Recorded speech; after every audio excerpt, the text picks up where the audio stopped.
हाँ जी, विद्यार्थियों नमस्कार, स्वागत, अभिनंदन आप सभी का online YouTube channel study bye Arun पर। कैसे हो बच्चों आप सभी? अच्छे होंगे। एक शिकायत है आपसे छोटी-सी कि आप वीडियो तो देख लेते हैं लेकिन चैनल को सब्सक्राइब नहीं करते हैं। तो भई सब्सक्राइब कर दो चैनल को, कोई खर्चा नहीं आने वाला है ज़्यादा, ठीक है? कोई भी खर्चा नहीं है। देखो आप वीडियो देख रहे हो, उसके जस्ट नीचे मेरे चैनल का नाम है स्टडी बाय अरुण और उसके जस्ट सामने सब्सक्राइब का बटन है। उस बटन को आप एक बार दबा दें, चैनल सब्सक्राइब हो जाएगा और उसके बाद एक बेल आइकन आएगा। उस बेल आइकन को घंटी के निशान को भी दबा दें ताकि जब भी मैं नई वीडियो अपलोड करूँ चैनल पर तो उसका नोटिफिकेशन आपको मिल जाए और आप उस वीडियो को देख सकें। ठीक है? इतना सा आप काम कर दें। आप अगर सब्सक्राइब करेंगे चैनल को तो मुझे बल मिलेगा। साथ ही वीडियो अच्छा लगता है तो लाइक कर दें, अच्छा नहीं लगे तो डिसलाइक कर दें। ठीक है? आपकी मर्ज़ी है, जैसा आपको अच्छा लगे आप करिए। बच्चों, ये प्रथम वर्ष प्राचीन भारत के इतिहास का अपन अध्ययन कर रहे हैं और प्राचीन इतिहास से संबंधित, इतिहास के स्रोतों से संबंधित मैंने वीडियो अपलोड कर दिया है। 3 या 4 वीडियो हैं, वो आप देख लें। अगर आपने वो नहीं देखे हैं तो पूरा डिटेल में अच्छे से अपन ने अध्ययन किया है उसके बारे में।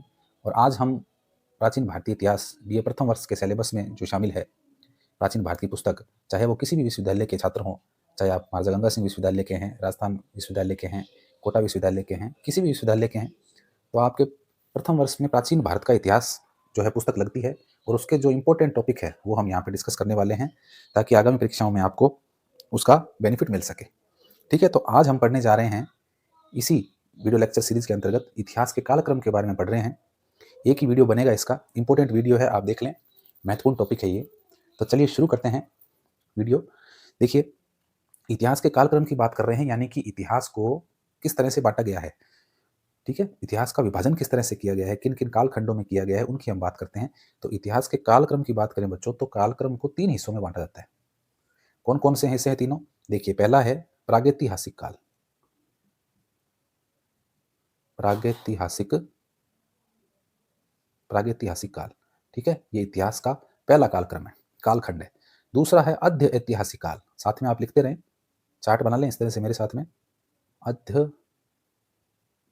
ऐतिहासिक काल, ठीक है? इतिहास के कालक्रम का दूसरा भाग है ये, इसका नाम है अध्य ऐतिहासिक काल। और तीसरा जो भाग है इतिहास के कालक्रम का, उसका नाम है ऐतिहासिक काल। ऐतिहासिक काल, और इसी को आप आधुनिक काल या वर्तमान काल भी बोल सकते हो। ठीक है बच्चों? तो ये इस तरह से इतिहास के कालक्रम को हम 3 भागों में बांट के पढ़ते हैं, जिसमें पहला भाग है प्रागैतिहासिक काल, दूसरा है अध्य ऐतिहासिक काल और तीसरे का नाम है ऐतिहासिक काल। अब तीनों की कुछ विशेषताएं हैं, वो विशेषताएं हमें बच्चों पता होनी चाहिए। ज़्यादा तारीखों में और सन में हम नहीं जाएंगे, है ना? क्योंकि ज़्यादा तारीखों और सन में जाओगे तो वो आपको याद नहीं हो पाएगी। और मेरा उद्देश्य ये है कि आपकी एक बेसिक जो नीड्स है, बेसिक जो बेस है, आधार जो है इतिहास विषय को लेकर के, वो आपका तैयार होना चाहिए। जिस तरह से मकान होता है तो मकान की पहले नींव बनाते हैं और नींव मजबूत होनी चाहिए तो मकान ऊपर मजबूत बनता है। इसीलिए इसी तरह से मैं आपके एक नींव बनानी चाह रहा हूँ। आपको आंकड़ों में, गणितीय तथ्यों में नहीं फँसाना चाह रहा मैं चाह रहा हूँ कि आप इतिहास को एकदम बेसिक रूप से समझें, एकदम जड़ों से इसको समझना स्टार्ट करें, बिल्कुल नीचे से ग्राउंड लेवल से इसको सीखना स्टार्ट करें और फिर धीरे-धीरे एडवांस की तरफ जाएँगे। ठीक है? तो बिल्कुल इसलिए मैं आपको ज़्यादा आंकड़े नहीं दे रहा हूँ, बल्कि हाँ, जो मेन तथ्य है, जो आपकी परीक्षा उपयोगी चीज़ें हैं, वो मैं आपको बता रहा हूँ। ठीक है? तो अब चलिए बात करते हैं इन तीनों ही कालों की कुछ विशेषताएँ हैं, उन विशेषताओं की बात करते हैं। तो सबसे पहला आता है बच्चों प्रागैतिहासिक काल। देखिए, प्रागैतिहासिक काल जो है, इसको उद्घाटित करने का श्रेय है, यानी इसको खोजा किसने? किसने कहा कि प्रागैतिहासिक काल जो कि इतिहास का एक कालखंड है, तो इसको उद्घाटित करने का बच्चों जो श्रेय है, उद्घाटित उद्घाटितकर्ता या उद्घाटन करने का जो श्रेय है, वो किसको दिया जाता है? डॉक्टर प्राइम रोज। डॉक्टर प्राइम रोज। डॉक्टर प्राइम रोज जो है, इनको इस प्रागैतिहासिक काल को उद्घाटित करने का श्रेय दिया जाता है। ठीक है? और इस प्रागैतिहासिक काल के अंदर मानव के द्वारा निर्मित बहुत सारे औजार मिले हैं, जिसके अंदर हम बात करते हैं 1842 की। और 1842 के अंदर बच्चों कर्नाटक के अंदर, कर्नाटक कर्नाटक जो कि भारत का एक स्टेट है, राज्य है, इस कर्नाटक का एक जिला है बच्चों जिसका नाम है रायचूर। रायचूर जिला है और इस रायचूर जिले का एक गाँव है जिसका नाम है लिंगसुगर। लिंगसुगर। ठीक है बच्चों, याद रहेगा। 1842 में कर्नाटक जो राज्य है, स्टेट है, कर्नाटक राज्य का एक जिला है जिसका नाम है रायचूर और इस जिले का एक गांव है लिंगसुगर नाम का। यहाँ से बच्चों पाषाणकालीन औजार मिले हैं। क्या मिले हैं? पाषाणकालीन औजार। पाषाणकालीन औजार। पाषाणकालीन औजार मिले हैं बच्चों। क्या क्या मिला है यहाँ पर पाषाणकालीन औजारों के अंदर? पाषाणकालीन औजार का मतलब है पत्थर के औजार मिले हैं। और कब के हैं ये? प्रागैतिहासिक काल के हैं। तो इनमें हमें क्या क्या मिला है? इनमें हमें देखो, पत्थर के औजारों के अंदर छुरे मिले हैं। उसके अलावा बात करें आप, फलक मिले हैं। ठीक है? ठीक है? तो ये सारी चीज़ें जो है वो पाषाणकालीन औजार प्राप्त हुए हैं कहाँ से? सर्वप्रथम हमें 1842 में कर्नाटक के रायचूर जिले के लिंगसुगर गांव से हमें ये प्राप्त हुए हैं। तो ये एक इंपॉर्टेंट बात है जो हमें ध्यान होनी चाहिए। अच्छा, दूसरी बात करते हैं कि प्रागैतिहासिक काल की एक इंपॉर्टेंट विशेषता क्या है? इन तीनों की विशेषताओं की बात कर रहे हैं, ये बीच में एक फैक्ट आ गया तो मैंने आपको बता दिया। अब और हाँ, आप साथ में नोट्स बनाते रहें बच्चों, मैं बार-बार ये बात कह रहा हूँ कि नोट्स बनाने बहुत ज़रूरी है। वीडियो को आप 2-3 बार देख लें, तो आपको याद हो सकती है वीडियो, लेकिन अगर आप लिख लेंगे तो आपको बार-बार वीडियो नहीं देखनी पड़ेगी। एक बार वीडियो देख ली, फिर चीज़ों को समझ लिया और फिर आपने किताब खोली, कॉपी खोली और उसमें से एक बार पढ़ा और आपको वापस वो चीज़ें याद आ जाएगी। ठीक है? तो अब देखो इन तीनों की विशेषताएँ देखते हैं, क्या-क्या विशेषताएँ हैं और ये विशेषताएँ इंपॉर्टेंट है बच्चों कि जो प्रागैतिहासिक काल के बच्चों जो साक्ष्य हैं, साक्ष्य का मतलब तथ्य। भई तथ्य होंगे तभी तो हम इतिहास को प्रामाणिक विषय कहेंगे। तथ्य मिलेंगे अपने को, किसी चीज़ की जानकारी होगी तो उसके लिए कोई ना कोई सुराग, कोई तथ्य तो चाहिए, कोई आंकड़े तो चाहिए, डाटा तो चाहिए। तो साक्ष्य जो है उनमें बच्चों कहा जाता है कि इस काल के जो साक्ष्य हैं वो लिखित रूप में मौजूद नहीं है। साक्ष्य जो है वो लिखित रूप में नहीं है, नहीं पाए गए। तो बच्चों लिखित रूप में इस काल के साक्ष्य नहीं पाए गए हैं, इसका मतलब इन लोगों को लेखन कला का ज्ञान नहीं था। तो फिर किस प्रकार के साक्ष्य पाए गए हैं? तो फिर प्रागैतिहासिक काल के अंदर जो साक्ष्य पाए गए हैं बच्चों, वो कैसे साक्ष्य हैं? वो पुरातात्विक साक्ष्य हैं। पुरातात्विक पुरातात्विक साक्ष्य पुरातात्विक साक्ष्य प्राप्त हुए हैं। पुरातात्विक साक्ष्य के बारे में बच्चों अपन प्राचीन भारत के इतिहास के स्रोत अपन पढ़े थे, तो उसमें मैंने आपको पुरातात्विक साक्ष्यों के बारे में बताया था कि पुरातात्विक साक्ष्य यानी ऐसे साक्ष्य हैं जो हमें खुदाई के अंदर प्राप्त हुए हैं। ठीक है? खुदाई के अंदर प्राप्त हुए हैं, उसमें आपके बर्तन हो सकती है, मोहरें हो सकते हैं, सिक्के हो सकते हैं, ठीक है? उसके अलावा कोई मूर्तियाँ हो सकती है, ज्वेलरी हो सकती है, ये सारी जो चीज़ें हैं, ये सब पुरातात्विक साक्ष्य है यानी खुदाई के द्वारा, खोद करके, खनन कार्य के द्वारा इनको प्राप्त किया गया है। ठीक है? तो इस प्रागैतिहासिक काल के जो साक्ष्य हैं, वो लिखित रूप में मौजूद नहीं हैं। इसका मतलब इस काल के जो लोग थे, उन्हें लेखन कला का ज्ञान नहीं था। अगर होता तो वो लिखित रूप में हमें उनके साक्ष्य प्राप्त होते। दूसरे इस काल के जो साक्ष्य हैं, वो सारे के सारे पुरातात्विक साक्ष्य हैं, यानी कि खुदाई के स्थलों से, विभिन्न स्थल हैं उनसे खुदाई की गई है, उनसे प्राप्त जो साक्ष्य हैं, वो बर्तन भी हो सकते हैं, वो खिलौने भी हो सकते हैं, वो मोहरें भी हो सकती है, वो सिक्के भी हो सकते हैं, ये सब हमें प्राप्त हुए हैं। तो ये सब चीज़ें प्रागैतिहासिक काल की विशेषता है। दूसरी अपन बात करते हैं अर्ध ऐतिहासिक काल की, तो बच्चों अर्ध ऐतिहासिक काल का सबसे मुख्य विशेषता ये है कि लिखित साक्ष्य प्राप्त हुए हैं। लिखित आप इसी तरह से टेबल बना लेना, ठीक है ना? जैसे मैं बता रहा हूँ ना, उसी क्रम में आपको एक टेबल बना के लिखना है। लिखित साक्ष्य प्राप्त हुए हैं, ठीक है?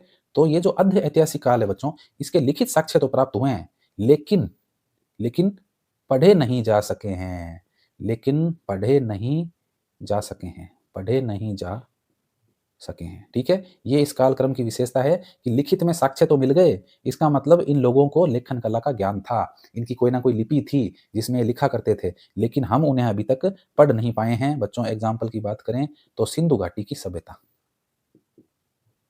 सिंधु घाटी सभ्यता, ठीक है? और अपना अगला जो टॉपिक है बच्चों, वो सिंधु घाटी सभ्यता ही है, इसके ऊपर ही वीडियो आएंगे आपके।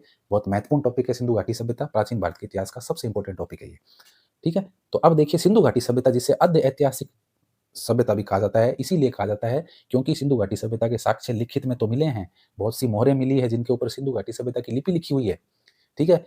धोलावीरा के अंदर स्टेडियम मिला है, उस स्टेडियम में एक सूचना पट मिला है, उस सूचना पट के ऊपर लिपि अंकित है, सिंधु लिपि, लेकिन उसे अभी तक पढ़ा नहीं जा सका है, पढ़ने में सफलता प्राप्त नहीं हुई है। तो ऐसा काल जिसके साक्ष्य लिखित रूप में मौजूद तो है, लेकिन पढ़े नहीं जा सके हैं, वो कैसा काल है? अर्ध ऐतिहासिक काल है, ठीक है? तीसरे नंबर बात करते हैं बच्चों ऐतिहासिक काल की, या फिर हम इसको वर्तमान काल भी कह सकते हैं। तो ये ऐसा काल है जिसके लिखित साक्ष्य भी मिले हैं, लिखित साक्ष्य भी प्राप्त हुए हैं, और दूसरी बात, लिखित साक्ष्य प्राप्त हुए हैं प्लस इनको पढ़ा भी जा सकता है, पढ़ा भी जा सकता है। ये लो, ये इसकी विशेषता है ऐतिहासिक या वर्तमान काल की कि लिखित में साक्ष्य भी मिल गए और इनको पढ़ा भी जा सकता है, ठीक है? तो ये इन तीनों कालखंडों की विशेषताएं हैं। इसके भी देखो ये दो विशेषताएं, इसकी भी आपके दो विशेषताएं, और इसकी भी दो विशेषताएं, ठीक है? लिख लो इसको अच्छे से, कोई दिक्कत नहीं है, आराम से लिख लो। चलो लिख लिया, इतना टाइम नहीं है अपने पास, वीडियो को पॉज करके और फिर लिख लिया करो। अब अपन आगे चलते हैं, एक एक की बात करेंगे अपन अब और डिटेल में।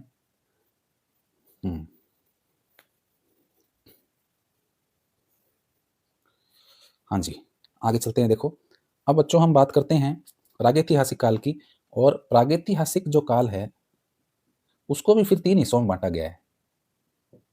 प्रागैतिहासिक काल, जो बच्चों प्रागैतिहासिक काल है इस प्रागैतिहासिक काल को भी 3 हिस्सों में बांटा गया है, और वो 3 हिस्से कौन से हैं बच्चों?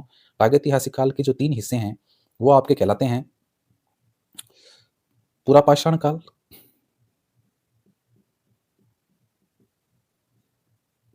एक का नाम है बच्चों पुरापाषाण काल। एक्चुअल में पाषाण काल के ही ये 3 पार्ट हैं। पाषाण काल यानी ऐसा काल जिसमें मानव ने पत्थरों से ही शिकार किया और पत्थरों के द्वारा ही शिकार करके अपनी जीविका का उपार्जन किया, यानी अपने जीवन को चलाया। इसलिए इस काल को पाषाण काल कहते हैं, यानी पत्थरों का समय। ठीक है, तो ये जो पाषाण काल है ये 3 हिस्सों में बटा हुआ है बच्चों।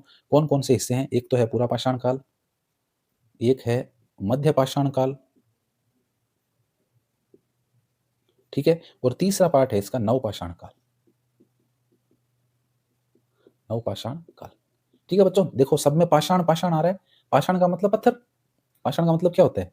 पाषाण का मतलब पत्थर है, यानी ऐसा समय, ऐसा युग जिसमें पत्थरों का प्रयोग करके मनुष्य ने अपनी जीविका को चलाया।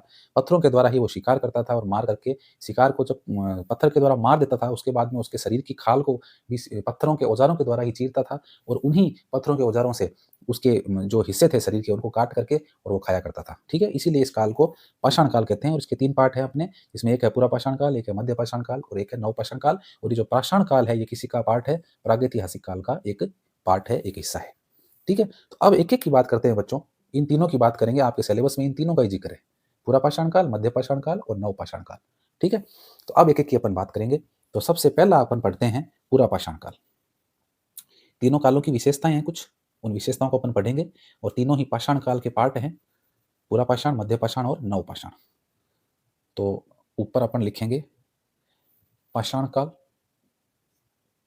पाषाण काल, ब्रैकेट में आप लिख लें पत्थरों का युग, पत्थरों का युग।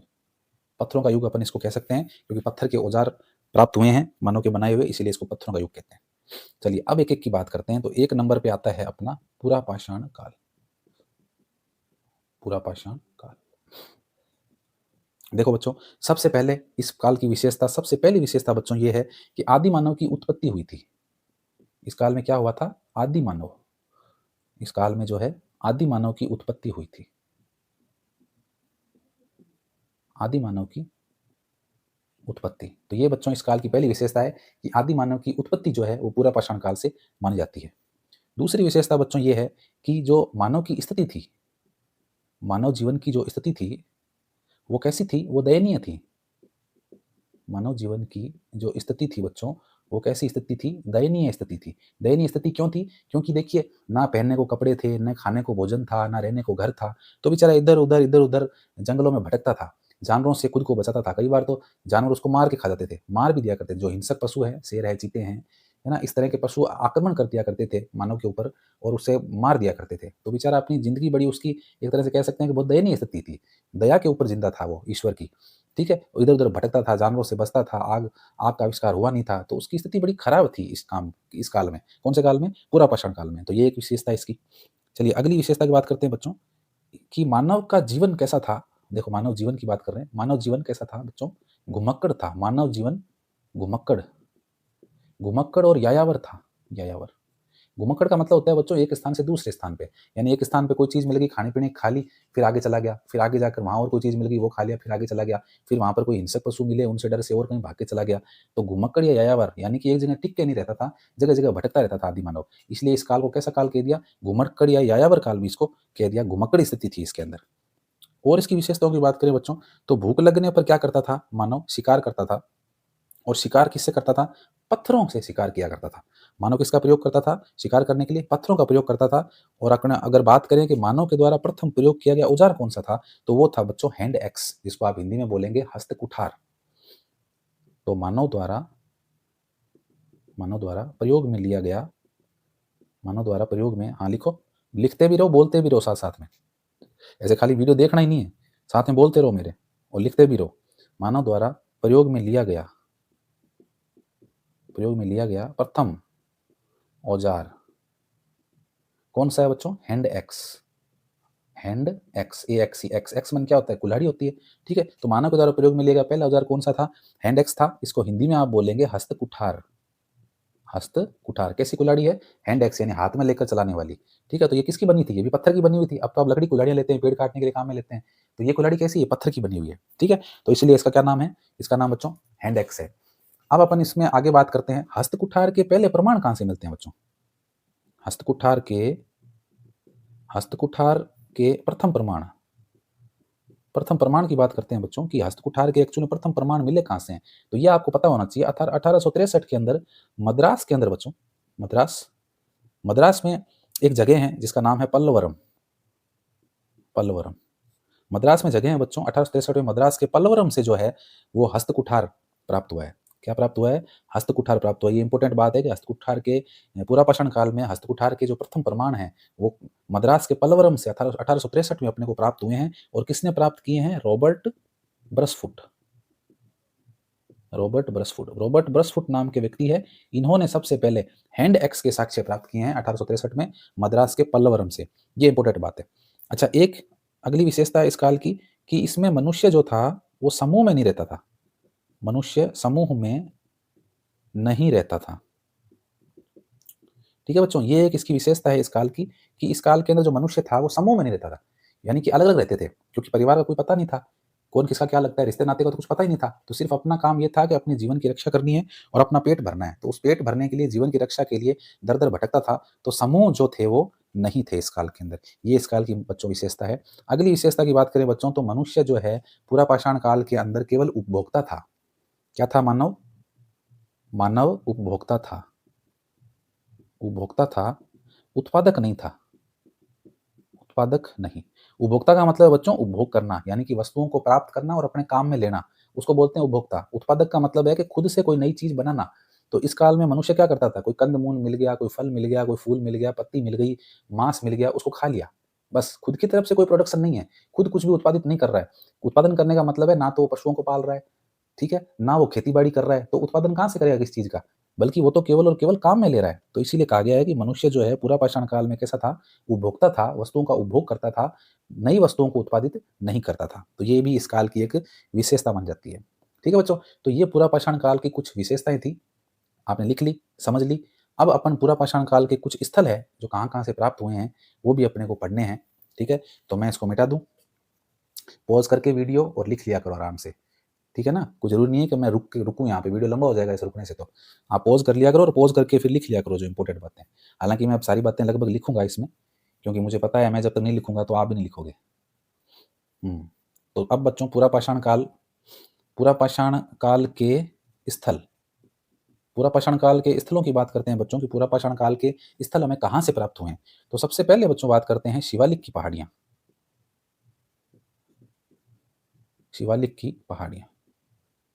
शिवालिक की पहाड़ियों से सबसे पहले हमें पुरापाषाण काल के स्थल मिलते हैं। शिवालिक की पहाड़ियां बच्चों कौन सी पहाड़ियां हैं? हिमालय जो श्रेणी है, हिमालय पर्वत जो श्रृंखला है उसको 3 हिस्सों में बांटा गया है, उत्तरी हिमालय, मध्य हिमालय और दक्षिणी हिमालय। जो हिमालय का जो बिल्कुल निचला हिस्सा है ना, हिमाचल प्रदेश उत्तराखंड वाला, इसको हम शिवालिक की पहाड़ियां बोलते हैं। ठीक है, छितरी पहाड़ियां हैं, ज्यादा ऊंचाई नहीं है पहाड़ियों की, तो इन पहाड़ियों को शिवालिक की पहाड़ियां कहते हैं। तो ये ऐसे क्षेत्र हैं जहां से हमें पुरापाषाण काल के स्थल मिले हैं।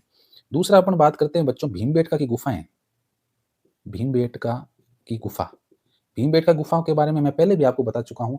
भीमबेटका की जो गुफा है वहाँ से आपको चित्र मिले हैं, भित्ति चित्र मिले हैं दीवारों के ऊपर। गुफा के अंदर जो है बहुत सारे चित्र बनाए हैं। तो चित्र किसने बनाए? इन्होंने बनाए हैं, आदि मानवों ने ही ये चित्र बनाए हैं। टूटे फूटे चित्र मिले हैं, शिकार के चित्र है, जानवरों के भागते हुए के चित्र है, पीछे से एक व्यक्ति पत्थर फेंक रहा है, शिकार कर रहा है जानवरों का। तो इस तरह के टूटे फूटे चित्र जो है वो भीमबेटका की गुफा से मिलते हैं। तो ये भी एक पूरा पाषाणकालीन स्थल है, भीमबेटका की गुफा। कहाँ है ये?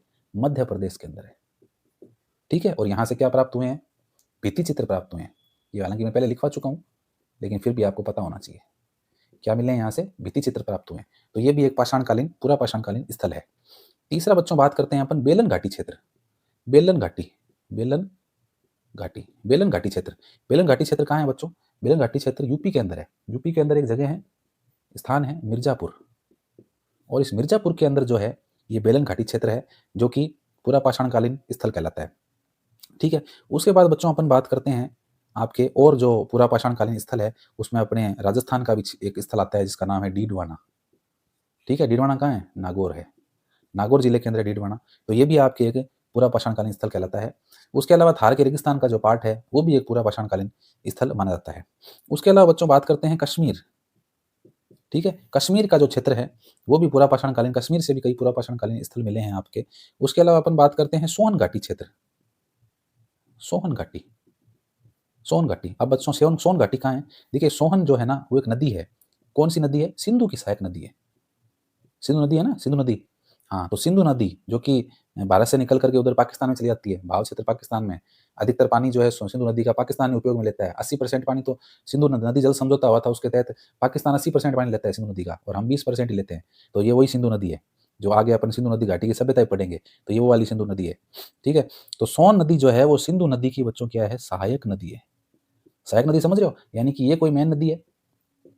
ठीक है, इधर से आके कोई छोटी नदी मिल गई इसके अंदर, ये नदी मिल गई। अब नदी मिल गई तो ये अपना पानी क्या कर रही है? इस मेन नदी के अंदर डाल रही है, अपना पानी इसमें दे रही है, इसका मतलब इसकी सहायता कर रही है, इसीलिए इसको क्या कह दिया? सहायक नदी कह दिया। तो ये जो सोन नदी है ना, ये सहायक नदी है किसकी? सिंधु नदी की सहायक नदी है।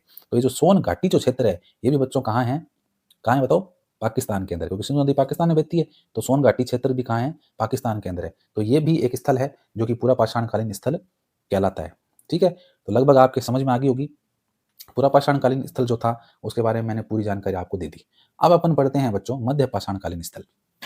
पहले मध्य पाषाण काल को जानेंगे, क्या है मध्य पाषाण काल, और उसके बाद में अपन उसके जो प्रमुख स्थल है उनके बारे में बात करेंगे। तो अब अपन पढ़ते हैं 2 नंबर मध्य पाषाण काल।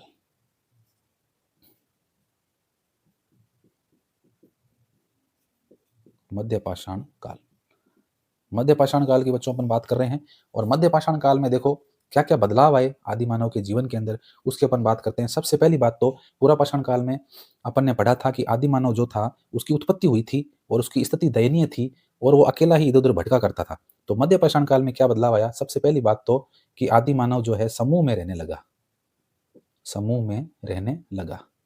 ये पहली विशेषता है कि वो समूह में रहने लगा, झुंड में रहने लग गया। वो समझ गया कि अगर मैं समूह में रहूंगा तो मैं सुरक्षित रहूंगा, इसलिए वो समूह में रहने लग गया, पहली बात। दूसरी बात है बच्चों कि उसने पशुपालन प्रारंभ कर दिया। पशुपालन प्रारंभ कर दिया, पशुपालन प्रारंभ कर दिया, इसका मतलब वो उत्पादक बन गया। पहले क्या था? उपभोक्ता था। पूरा पाषाण काल में अपन ने पढ़ा था कि मनुष्य उपभोक्ता था, केवल उपभोग करता था चीजों का, नई चीजों का उत्पादन नहीं करता था। लेकिन मध्य पाषाण काल में उसने पशुपालन करना शुरू कर दिया और उसने पशुओं को पालना शुरू कर दिया। तो कौन से पशु को पाला? तो बच्चों प्रथम पशु जिसको आदि मानव ने पाला वो कौन था? कुत्ता था। देख लो, इसीलिए कुत्ते वफादार होते हैं। आदि मानव ने सबसे पहले कुत्ते को पाला है, तो सबसे वफादार जानवर कुत्ता है बेचारा। सूखी रोटी खाएगा, पूंछ हिलाएगा और खुशी से आपके घर में रहेगा, रखवाली करेगा। बताओ ऐसा मिल सकता है कहीं पशु? तो प्रथम पशु आदि मानव ने किसको पाला? कुत्ते को पाला। ठीक है, अब पशुपालन के अगर अपन साक्ष्यों की बात करें तो ये पशु की बात आ गई तो यहीं पे लिख लेते हैं बच्चों। पशुपालन के जो सबसे पहले साक्ष्य हैं वो 2 स्थानों से मिले हैं। पशुपालन के साक्ष्य, पशुपालन के जो साक्ष्य हैं बच्चों, पहली बात तो मध्य पाषाण काल में उसने पशुओं को पालना शुरू किया, कुत्ते को पाला, तो इसीलिए पशुपालन के साक्ष्य भी किस में मिलेंगे? मध्य पाषाण काल में मिलेंगे। ठीक है, तो पशुपालन के जो साक्ष्य हैं बच्चों वो 2 स्थानों से मिलते हैं, जिसमें एक स्थान तो अपने राजस्थान का है जो है बागोर। बागोर, बागोर कहाँ है बच्चों? भीलवाड़ा के अंदर है बागोर। बागोर की सभ्यता भी है, सभ्यता स्थल भी है बागोर, सिंधु घाटी सभ्यता का स्थल है बागोर भीलवाड़ा, है ना। तो और वहां पर पशुपालन के भी साक्ष्य मिले हैं। तो बागोर भीलवाड़ा राजस्थान से, और एक क्षेत्र और है जिसका नाम है आदमगढ़। आदमगढ़, और आदमगढ़ कहाँ है बच्चों? आदमगढ़ मध्य प्रदेश के अंदर है। ठीक है, तो ये 2 ऐसे स्थल हैं मध्य पाषाण काल के जहां से आपको क्या मिले हैं? पशुपालन के साक्ष्य मिले हैं। पशुओं को आदि मानव के द्वारा पाला गया, इसके साक्ष्य अपने को मिले हैं बागोर भीलवाड़ा से और आदमगढ़ मध्य प्रदेश से। ठीक है, अगली विशेषता देखो बच्चों, 2 विशेषता अपन ने पढ़ ली। तीसरी विशेषता की बात करें तो इसमें औजारों का जो आकार है वो छोटा हो गया बच्चों। ये एक इंपॉर्टेंट बात है। पहले पूरा पाषाण काल के अंदर औजार कैसे थे? मोटे थे, भारी थे और बेडोल थे, सुंदर नहीं थे, तीखे नहीं थे, मोटे थे, आगे से मोटे थे। लेकिन मध्य पाषाण काल के अंदर जो औजार है उनका आकार कैसा हो गया? छोटा हो गया। तो मध्य पाषाण काल की विशेषता है कि औजारों का आकार कैसा हो गया? आकार छोटा हो गया। ठीक है, ये एक मध्य पाषाण काल की विशेषता है, औजारों का आकार छोटा हो गया। और औजार क्या कहलाए? सूक्ष्म पाषाण। औजार जो है बच्चों वो सूक्ष्म पाषाण कहलाए। सूक्ष्म का मतलब छोटा होता है, तो सूक्ष्म पाषाण कहलाए। सूक्ष्म पाषाण आप हिंदी में कह सकते हो और इसको अंग्रेजी में आप बोलोगे मैक्रोलिथ। मैक्रोलिथ, ठीक है, सूक्ष्म पाषाण क्या कहलाए? मैक्रोलिथ कहलाए। ठीक है, औजार निर्माण की बच्चों एक पद्धति भी होती है, यानी कि आदि मानव के द्वारा जब औजारों का निर्माण किया जाता था तो उस पद्धति को क्या कहते थे? उस पद्धति को कहते थे फ्लूटिंग। ठीक है, तो बात आ गई तो ये भी लिख लेते हैं, औजार निर्माण की पद्धति क्या कहलाती है? औजार निर्माण की पद्धति लिख लेंगे आप। औजार निर्माण की पद्धति बच्चों फ्लूटिंग कहलाती है। फ्लूटिंग, फ्लूटिंग, ये लो, इंपॉर्टेंट बात थी इसलिए आपको बता दी। तो औजारों का आकार छोटा हो गया, सूक्ष्म पाषाण कहलाए, इसलिए इनको मैक्रोलिथ कहा गया। उसके अलावा औजार निर्माण की जो पद्धति है वो बच्चों कहलाती है फ्लूटिंग। अच्छा, इस काल की अगली विशेषता बच्चों, चौथी विशेषता की अगर अपन बात करें तो इस काल की मुख्य विशेषता ये थी कि मानव जो है वो क्या था, इस काल में भी उपभोक्ता था। उपभोक्ता के साथ साथ उसने जो है आपको क्या करना आरंभ कर दिया था, उसने पशुपालन करना आरंभ कर दिया था। हालांकि फसल तो उसने अभी तक नहीं उगाई है, पशुपालन कर रहा है वो, ठीक है ना। पशुपालन कर रहा है तो पशुओं से दूध प्राप्त कर रहा है ना, पशुओं को पालना उसने शुरू कर दिया है। तो मानव क्या था, मानव अभी भी पूर्ण रूप से उत्पादक नहीं बना था, ठीक है। पूर्ण रूप से उत्पादक नहीं बना था अभी तक, क्योंकि फसल नहीं उगाई ना, फसल उगाएगा जब पूर्ण रूप से उत्पादक बनेगा, ठीक है। तो ये एक इंपॉर्टेंट फैक्ट है बच्चों। अच्छा, एक अपने बात करें कि ये जो नोट डाल के लिखना आप, एक इंपॉर्टेंट बात है। इंपॉर्टेंट बात ये है कि इस पूरा पाषाण काल और मध्य पाषाण काल, पूरा पाषाण काल से मध्य पाषाण काल में आएगा मानव, और मध्य पाषाण काल से नव पाषाण काल में आएगा, तो काफी कुछ चेंजेस हो रहा है। तो इसलिए मध्य पाषाण काल जो है ना बच्चों, इसको इतिहास का संक्रमण काल भी कहते हैं, ठीक है ना, ये इंपॉर्टेंट बात है। मध्य पाषाण काल को क्या कहते हैं, इतिहास का संक्रमण काल।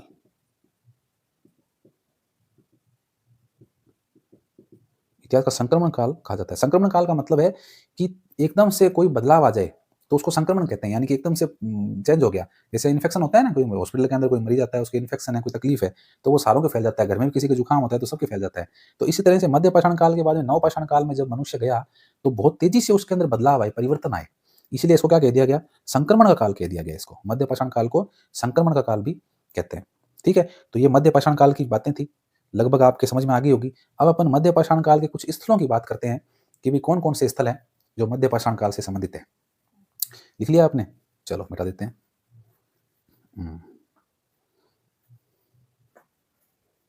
अब बच्चों अपन बात करते हैं मध्य पाषाण काल के स्थल। मध्य पाषाण काल के कौन कौन से स्थल हैं जो हमें प्राप्त होते हैं। तो मध्य पाषाण काल के बच्चों सबसे पहले जो स्थल है, दो मैंने आपको लिखवा दिए, पहले दोबारा लिखवाने की जरूरत नहीं है, खाली बोल देता हूँ, लिखना चाहो तो लिख लो। एक तो मैंने बागोर भीलवाड़ा लिखवाया, और एक आपको आदमगढ़ मध्य प्रदेश लिखवाया, जहां से प्राचीनतम पशुपालन के साक्ष्य प्राप्त होते हैं। तो सबसे पहले तो ये दो स्थल है। उसके बाद में एक इंपॉर्टेंट है बच्चों, सांबर, ये आप लिख लो, सांबर। सांबर जो स्थल है बच्चों कहाँ है, पहली बात तो सांबर है कहाँ, राजस्थान के अंदर है, ठीक है। और इस स्थल से वृक्षारोपण के साक्ष्य मिलते हैं, वृक्षारोपण के साक्ष्य, ठीक है। सांबर जो स्थल है यहाँ से वृक्षारोपण के साक्ष्य मिलते हैं, ये इंपॉर्टेंट बात है। अच्छा, उसके अलावा एक चिरांद, एक स्थल है जिसका नाम है चिरांद, और चिरांद बच्चों बिहार के अंदर है, ठीक है। इससे क्या है, यहां से क्या प्राप्त हुए, यहां से बच्चों हड्डियों के औजार मिले हैं, हड्डियों के औजार, यहां से बच्चों हड्डियों के औजार प्राप्त हुए हैं, ये इंपॉर्टेंट बात है। सांबर राजस्थान से वृक्षारोपण के साक्ष्य मिले हैं, और चिरांद बिहार से हड्डियों के औजार प्राप्त हुए हैं अपने को, ठीक है। ये इंपॉर्टेंट बात थी इसकी, और मध्य पाषाण काल के ये प्रमुख स्थल थे जो मैंने आपको बताए, ठीक है बच्चों। तो अब अपन आगे चलते हैं, ये इसमें इंपॉर्टेंट जो थे यही थे, और अब अपन आगे चलते हैं नव पाषाण काल की बात करते हैं, जो तीसरा कालखंड है। चलिए अब अपन बात करते हैं तीसरे कालखंड की, जिसका नाम है पाषाण काल का तीसरा कालखंड, जिसका नाम है आपके नव पाषाण काल। बोर तो नहीं हो रहे हो? नहीं, बोर होने की बात नहीं है, चीजें सीखने वाली है, सीखिए आप इनको। नव पाषाण काल, हाँ, नव पाषाण काल की बच्चों बात करते हैं। सबसे पहले तो नव पाषाण काल की विशेषताएं क्या क्या है। तो देखिए, नव पाषाण काल की पहली विशेषता बच्चों ये है, बहुत इंपॉर्टेंट है नव पाषाण काल तो, क्योंकि सारी चीजें नव पाषाण काल में हुई है।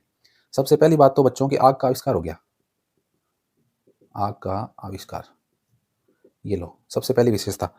आदि मानव ने जो है वो आग का आविष्कार कर दिया, आग जलानी सीख ली उसने। आग जलानी सीख ली तो भोजन को पका खाने लग गया, भोजन करने में भी स्वाद आने लग गया उसको, मांस को पका खाने लग गया, पहले कच्चा खाता था। तो आग का आविष्कार हुआ और इससे बहुत बदलाव आया उसके जीवन में। दूसरी बात, स्थायी रूप से बसने लग गया, स्थायी रूप से बसा। पहले तो भटकता फिरता था, जगह जगह अपनी जान बचाते हुए आग जला करके रात बिताता था।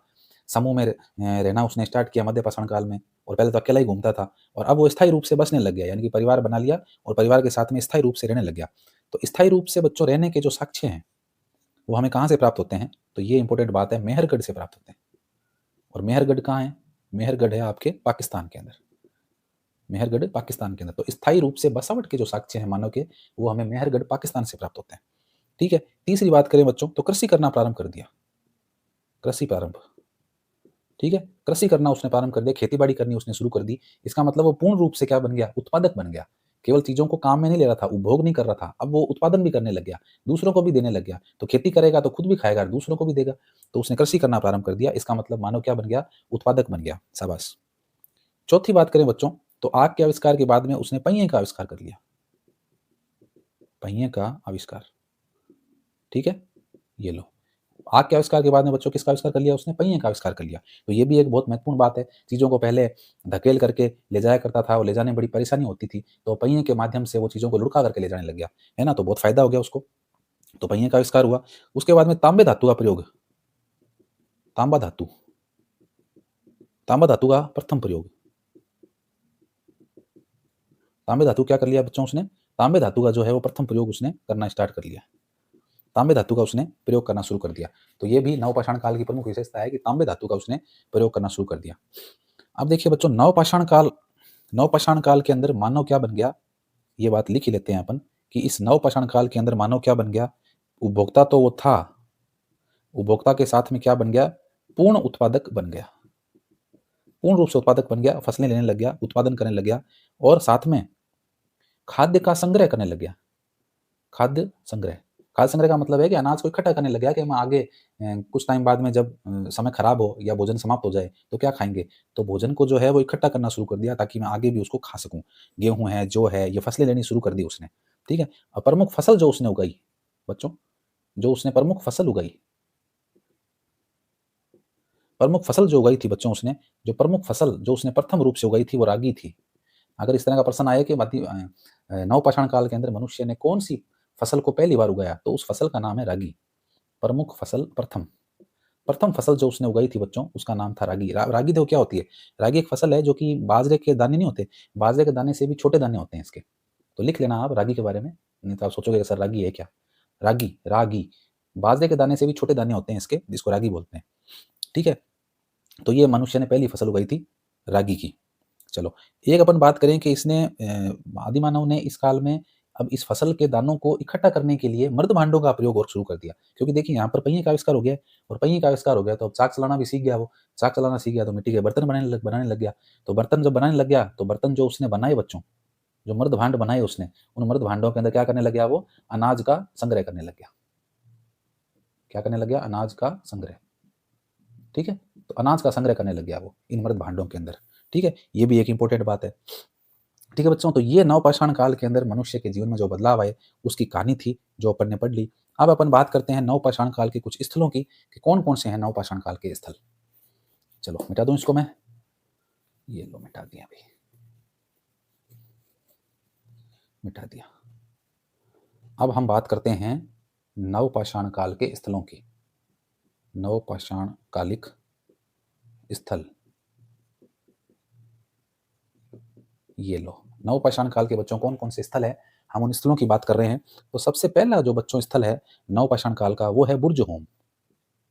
इंपॉर्टेंट है ये, जो इंपॉर्टेंट है वही मैं आपको लिखवा रहा हूँ। देखो बच्चों, बुर्ज होम का मतलब क्या होता है? बुर्ज होम का मतलब होता है जन्म स्थान।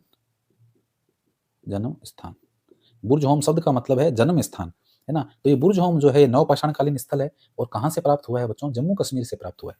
जम्मू कश्मीर से ये जो है स्थल अपने को प्राप्त हुआ है। ये जो स्थल बच्चों बुर्ज होम है ना, ये एक्चुअल में गर्तावास है। गर्तावास, गर्तावास का मतलब है कि जमीन के अंदर गड्ढा बना के रहना। तो ऐसे साक्ष्य पाए गए हैं कि मनुष्य जो है वो जमीन के अंदर गड्ढा बना करके निवास करते थे, यानी कि गर्तावास के अंदर। इसको लिख लेना आप, गर्तावास का मतलब लिख लेना, जमीन में खड्डा करके उसमें रहना। ठीक है, जमीन में खड्डा करके उसके अंदर रहना, वो क्या कहलाता है? गर्तावास कहलाता है। और ये बुर्ज होम एक स्थल है जो हमें कहाँ से प्राप्त हुआ है? जम्मू कश्मीर से प्राप्त हुआ है, नवपाषाण कालीन स्थल है। और इस बुर्ज होम की बच्चों मुख्य विशेषता क्या है? विशेषता ये है इस बुर्ज होम स्थल की कि यहाँ से मनुष्य के साथ में कुत्ते के समाधान के साक्ष्य मिले, यानी कि जो शव मिले हैं जमीन के अंदर गड़े हुए, उनके साथ में कुत्ता भी दफन किया हुआ है, यानी कि जो हड्डियां मिली है, जो ढांचे मिले हैं शरीर के, उन हड्डियों के साथ में कुत्ते की हड्डियां भी मिली है। तो ऐसा माना गया है कि वहाँ के लोग जो थे वो अपने प्रिय पशुओं को भी साथ में दफन करते थे, और प्रिय पशु उनका कुत्ता था। तो कुत्ते के साथ में मनुष्य के समाधान के साक्ष्य हमें कहाँ से मिलते हैं? बुर्ज होम जम्मू कश्मीर से मिलते हैं। इंपॉर्टेंट बात है बच्चों, लिख लो इस बात को। कुत्ते के साथ, कुत्ते के साथ मनुष्य के साक्ष्य मनुष्य के समाधान के साक्ष्य, मनुष्य के समाधान के साक्ष्य। ठीक है, कुत्ते के साथ मनुष्य के समाधान के साक्ष्य मिले हैं हमें। कहाँ से मिले हैं? बुर्ज होम, जम्मू कश्मीर से मिले हैं। एक जगह और है बच्चों जिसका नाम है गुफ कराल। गुफ कराल, ये देखो, गुफ कराल का मतलब क्या है? गुफ कराल का मतलब है बच्चों कुम्हार की गुफा। कुम्हार की गुफा, गुफराल का मतलब है कुम्हार की गुफा। इस शब्द का मतलब है कुम्हार की गुफा। तो ये भी एक नवपाषाणकालीन स्थल है बच्चों, और ये भी कहाँ से प्राप्त हुआ है? जम्मू कश्मीर से प्राप्त हुआ है। तो जम्मू कश्मीर से दो नवपाषाणकालीन स्थल प्राप्त हुए हैं अपने को। इसमें से पहला तो है बुर्ज होम। बुर्ज होम का मतलब है जन्म स्थान, और इसे हम गर्तावास भी कहते हैं। लोग यहाँ पर गर्तावास में रहते थे, जमीन में खड्डा बना के रहते थे। और इसकी विशेषता ये है कि मनुष्य के साथ में कुत्ते के समाधान के साक्ष्य मिले हैं, जो कि बुर्ज होम जम्मू कश्मीर से मिले हैं। जम्मू कश्मीर में दूसरा नवपाषाणकालीन स्थल है गुफ कराल, जो कि जम्मू कश्मीर से प्राप्त हुआ है। और यहाँ जो है, ये गुफ कराल का मतलब है कुम्हार की गुफा, है ना, कुम्हार की गुफा। और ये भी क्या है? ये भी एक नवपाषाणकालीन स्थल है। ठीक है बच्चों, तो ये दो अपन ने नवपाषाणकालीन स्थल पढ़े हैं। आगे अपन और स्थलों की बात करते हैं। नवपाषाणकालीन स्थलों के अंदर बच्चों आगे अपन बात करते हैं, एक जगह है जिसका नाम है कोल्डी हवा। कोल्डी हवा, कोल्डी हवा। कोल्डी हवा भी बच्चों अपने आप में इंपॉर्टेंट है। इंपॉर्टेंट इसलिए है क्योंकि यहाँ से सबसे पहले चावल के साक्ष्य मिले हैं बच्चों, इसलिए इंपॉर्टेंट है कोल्डी हवा। पहली बात तो कोल्डी हवा है कहाँ? कोल्डी हवा जो है वो बेलन घाटी में स्थित है। बेलन घाटी, और बेलन घाटी कहाँ है बच्चों? उत्तर प्रदेश। पहले बता चुका हूँ, बेलन घाटी क्षेत्र जो है वो मिर्जापुर उत्तर प्रदेश में स्थित है। तो बेलन घाटी जो क्षेत्र है वो आपके उत्तर प्रदेश में है। और इस बेलन घाटी में ही कोल्डी हवा एक क्षेत्र है जहां से प्रथम धान के साक्ष्य, धान यानी चावल होता है, चावल को धान कहते हैं, तो धान के साक्ष्य मिले हैं बच्चों। यहाँ से क्या मिला है? धान के साक्ष्यों, धान के साक्ष्य मिले हैं। प्रथम धान के साक्ष्य जो है बच्चों वो कहाँ से हमें प्राप्त हुए हैं? कोल्डी हवा बेलन घाटी उत्तर प्रदेश से प्राप्त हुए हैं। ये इसकी मुख्य विशेषता है। उसके अलावा बच्चों एक स्थल की बात करते हैं, नवपाषाणकालीन स्थल है जिसका नाम है लैनमे सूरियर। लैनमे सूरियर, लैनमे सूरियर नवपाषाणकालीन स्थल है बच्चों, इसका नाम है लैनमे सूरियर। लैनमे सूरियर, और ये जो लैनमे सूरियर है बच्चों ये टॉन्स नदी घाटी में मिला है। टॉन्स नदी घाटी, टॉन्स नदी है बच्चों एक, और इस नदी घाटी क्षेत्र के अंदर जो है लैनमे सूरियर नामक स्थल मिला है, जो कि सबसे पहला नवपाषाणकालीन स्थल कहलाता है। विशेषता क्या है लैनमे सूरियर की? सबसे पहला नवपाषाणकालीन स्थल। ठीक है बच्चों, ये इसकी विशेषता है कि सबसे पहला नवपाषाणकालीन स्थल है।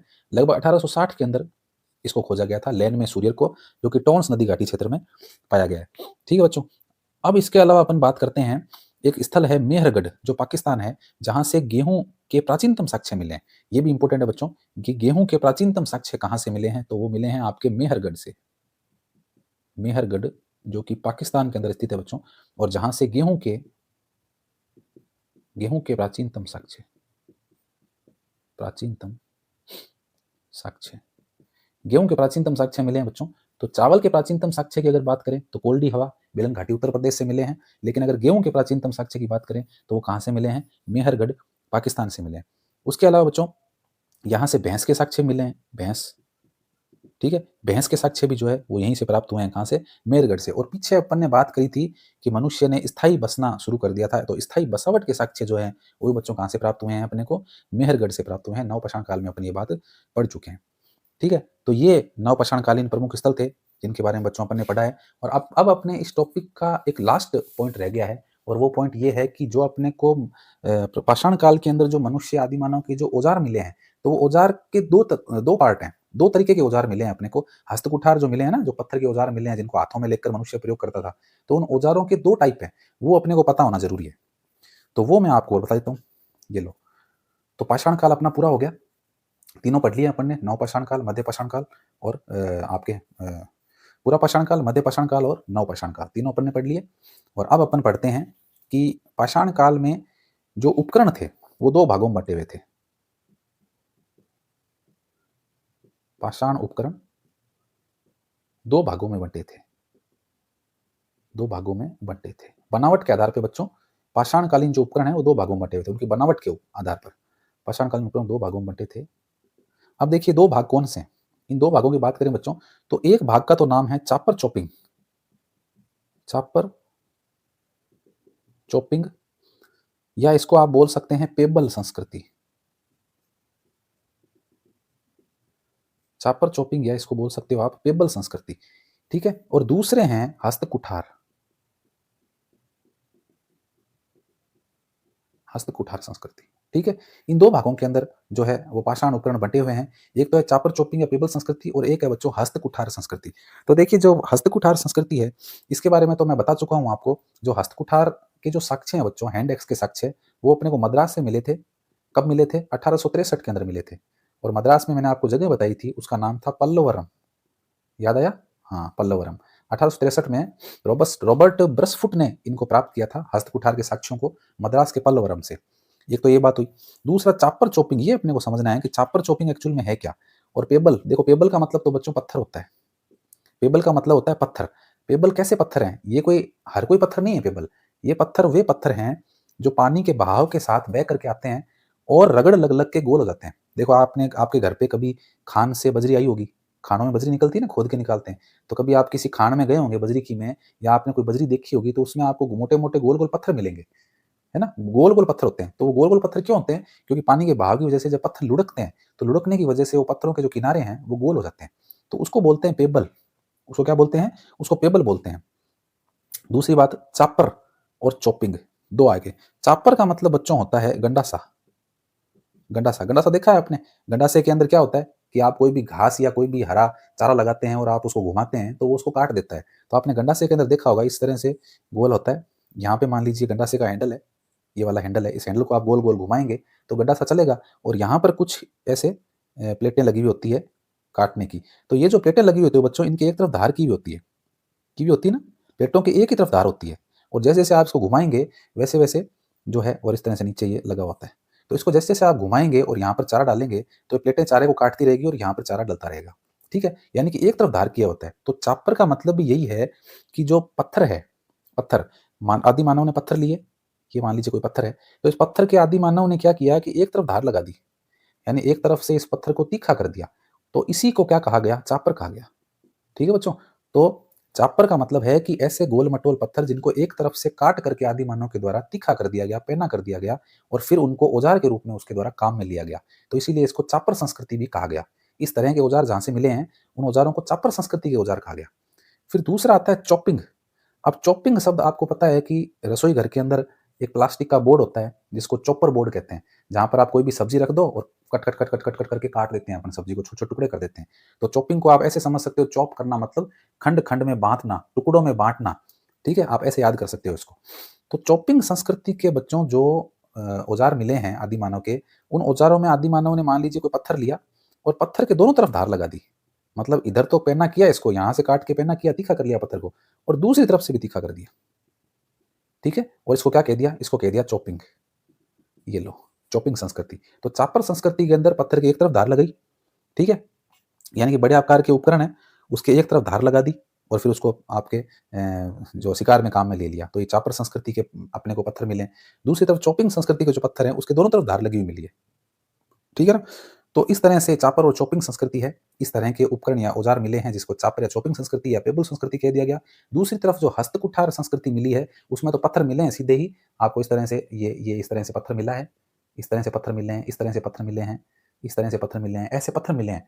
तो ये हस्तकुठार संस्कृति है। इनको हस्तकुठार कह दिया, सीधे सीधे हैं, इसमें कोई भी वो नहीं है। सीधा पत्थर उठाया, उसको फेंक के मार दिया, या उसको मांस को चीरने के लिए, काटने के लिए काम में ले लिया। तो ये हस्तकुठार संस्कृति है, ठीक है। तो ये पाषाणकालीन उपकरण थे जो जिनकी दो संस्कृतियां हैं जिसके बारे में अपन ने पढ़ लिया। तो बच्चों जो पाषाण काल का और इतिहास के कालक्रम का जो टॉपिक था वो अपना यहीं पूर्ण होता है। वीडियो आपको अच्छी लगी है तो लाइक कर देना, कमेंट कर दिया करो, और सब्सक्राइब कर लो चैनल को, और पास में बेल आइकन है उसे भी दबा दो ताकि जब भी नए वीडियो आए तो आपको इसका नोटिफिकेशन मिल सके, ठीक है बच्चों। आई होप आप अच्छे से पढ़ रहे हो, मेरे द्वारा पढ़ाई की चीज़ें आपके समझ में आ रही है। मेरे सभी ऑफलाइन और ऑनलाइन स्टूडेंट, आप सभी का धन्यवाद इस वीडियो को पूरा देखने के लिए। फिर से मिलते हैं एक नए टॉपिक के साथ। प्राचीन भारत का इतिहास आप पढ़ रहे हैं मेरे साथ, स्टडी बाय अरुण। धन्यवाद, आज के लिए इतना ही। फिर मिलते हैं एक नई वीडियो में, तब तक के लिए जय हिंद, जय भारत।